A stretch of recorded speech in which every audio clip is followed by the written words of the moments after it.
Welcome to chai chat and chapters. My wife dentist, so Saturday కూడా working డేనే. Morning వెళ్తే evening వచ్చేసరికి 9 or 10 అయిపోతుంది. సాటర్డే నాకు హాలిడే కాబట్టి స్పెషల్స్ ఏమైనా కుక్ చేయాలంటే నేనే కుక్ చేస్తా. అంటే బిర్యానీ ట్రై చేస్తా, బాగా కాన్ఫిడెన్స్ ఎక్కువైతే పన్నీర్ కూడా కుక్ చేస్తా.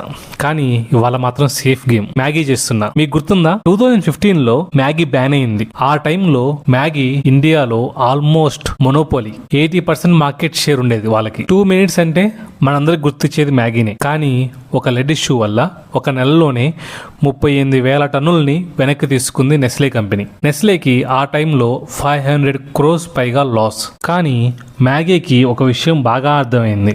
మ్యాగీ అనేది ఇండియాలో నూడిల్స్ మాత్రమే కాదు, hostel memories, mid night hunger, school days, rain టైంలో మ్యాగీ తినడం. ఈవెన్ నేను హాస్టల్స్ లో ఉండేటప్పుడు లేట్ గా హాస్టల్కి వస్తే మ్యాగీని కుక్ చేసుకుని తినేవాడిని. మ్యాగీకి అది బాగా అర్థమైంది. అందుకే వి మిస్ యూ టూ అనే క్యాంపెయిన్ రన్ చేసింది. ఎమోషనల్ కంబ్యాక్ ఇచ్చారు. ప్రోడక్ట్ సేఫ్ అని చెప్పి ప్రూవ్ చేసి జస్ట్ విత్ ఇన్ 5 months లోనే 60% మార్కెట్ షేర్ ని తిరిగి గెయిన్ చేశారు. బిజినెస్ వరల్డ్ లో ఇలా చేయడం మామూలు విషయం కాదు. బిజినెస్ లో చాలా సార్లు ప్రొడక్ట్ కంటే పీపుల్ కి బ్రాండ్ తో ఉన్న ఎమోషన్, అడిక్షన్, హ్యాబిట్ అది చాలా పవర్ఫుల్. మీ హస్బెండ్ మీకోసం కుక్ చేస్తాడా?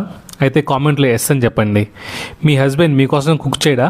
అయితే వాళ్ళకి ఈ వీడియో షేర్ చేసి కుక్ చేయమని అడగండి. మీకు ఈ వీడియో నచ్చితే లైక్, షేర్, సబ్స్క్రైబ్.